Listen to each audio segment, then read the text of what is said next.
1300 WLQP Detroit, a service of Salem Communications.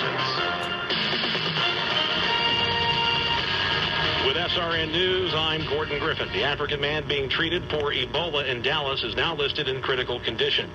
Texas Health Presbyterian Hospital, Dallas. African man. Bake shop.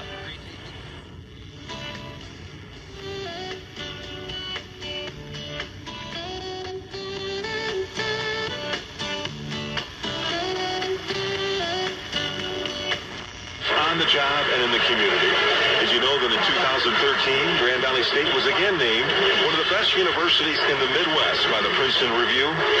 You know what you want from life? Find it within yourself. Find it. Official bottled water of University of Michigan.